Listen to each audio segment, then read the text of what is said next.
बिस्मिल्लाहिर्रहमानिर्रहीम। अस्सलाम वालेकुम। Welcome to my YouTube channel. कैसी है मेरी प्यार प्यारी यूट्यूब फैमिली। ढाबा स्टाइल मूंग मसूर की दाल की सीक्रेट रेसिपी आपके साथ शेयर करने जा रही हूँ। मूंग मसूर की दाल की ये मुनफरिद रेसिपी है और ये बहुत ही ज़्यादा टेस्टी बनती है क्योंकि हम इसको बहुत कम मसालों के साथ देसी स्टाइल में बनाएंगे और इसमें एक सीक्रेट इंग्रेडिएंट ऐड करेंगे जिससे इस दाल का टेस्ट 100 गुना बढ़ जाएगा। ये इतनी मज़े की रेसिपी है और आप इस दाल को रोटी के साथ भी खा सकती हैं, चावल के साथ भी खा सकती हैं। बिस्मिल्लाहिर्रहमानिर्रहीम। मेरे पास ये हाफ़ कप मसूर की दाल है और हाफ़ कप मूंग की दाल है। इसको मैंने अच्छी तरह से साफ़ किया है, फिर इसको वॉश करूँगी। दोनों दालों को मैंने मिक्स करके धो लिया है और ये बहुत इम्पोर्टेंट स्टेप है कि दाल को साफ़ करके वॉश करके ही भिगोना चाहिए। और गर्म पानी में हम इसको आधा घंटा भिगो देंगे। गर्म पानी में भिगोने से ये बहुत अच्छी और खिली खिली दाल तैयार होगी। और उसके बाद हम इसके मसाले की तैयारी करते हैं। मैंने लिया है हाफ़ कप ऑयल, उसमें ऐड की है प्याज 3 टेबलस्पून चॉप्ड, 3 टेबलस्पून प्याज है चॉप की हुई। इसको हम थोड़ी देर कुक करेंगे कि इसका कलर चेंज हो जाए। उसके बाद हम इसमें ऐड करेंगे अदरक और लहसुन चॉप किया हुआ 3 टेबलस्पून। आप चाहें तो अदरक और लहसुन की पेस्ट भी यूज़ कर सकते हैं। और मुझे अदरक लहसुन क्रश किया हुआ ज़्यादा अच्छा लगता है, तो इसलिए मैं इसमें क्रश्ड लहसुन और अदरक ही यूज़ करूँगी। इसको भी हम थोड़ी देर तक कुक करेंगे कि इसका कच्चापन ख़त्म हो जाए। 1 कप स्लाइस्ड टमाटर जो है वो इसमें जाएंगे। स्लाइस करने का मकसद ये होता है कि टमाटर जो है अच्छी तरह से गल जाते हैं और बहुत अच्छी सी ग्रेवी तैयार हो जाती है। आप चाहें तो इसमें टमाटो पेस्ट भी शामिल कर सकते हैं या जिस अंदाज से आप टमाटर काटना चाहें उस अंदाज से भी शामिल कर सकते हैं। मैंने पानी इसमें 2 से 3 टेबलस्पून ऐड किया है ताकि टमाटर भी इसी तरह गल जाएँ। और जो मसाले हम इसमें ऐड करेंगे वो जले ना। मसालों में हल्दी हाफ़ टी स्पून, लाल मिर्च 1 टीस्पून और नमक 1 टीस्पून। साथ में हरी मिर्च मैंने इसमें ऐड की है। 2 हरी मिर्च थी, उनको मैंने चॉप कर लिया और इसको हम 3 मिनट तक कुक करेंगे ताकि टमाटर हमारे जो हैं वो अच्छी तरह से मैश हो जाएं, मसाले हमारे अच्छी तरह से भुन जाएं और बहुत अच्छी सी ग्रेवी तैयार हो जाए। और थोड़ा थोड़ा हम पानी भी इसमें ऐड करेंगे और इसको कवर कर देंगे 1 से 1.5 मिनट के लिए।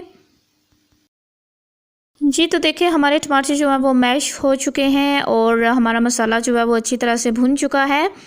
थोड़ी देर हम इस चम्मच को चलाएंगे और उसके बाद हम इसमें ऐड करेंगे दाल।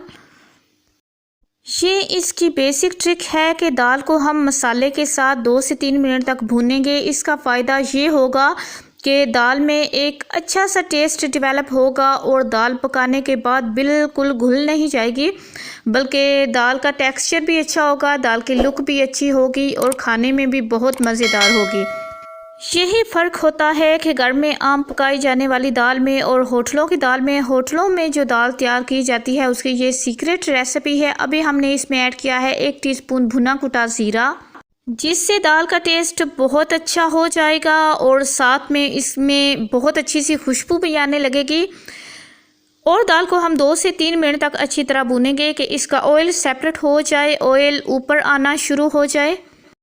एक इम्पॉर्टेंट बात ये कि दाल को जब तक हम भूनेंगे तो उसमें पानी ऐड नहीं करना। जैसा कि हम मसाले की बुनाई करते हुए उसमें 2 से 3 टेबलस्पून पानी ऐड करते हैं, लेकिन दाल को हमने बिल्कुल घी में भूनना है, उसमें पानी ज़रा भी नहीं जाएगा जब तक हम इसकी बुनाई करेंगे।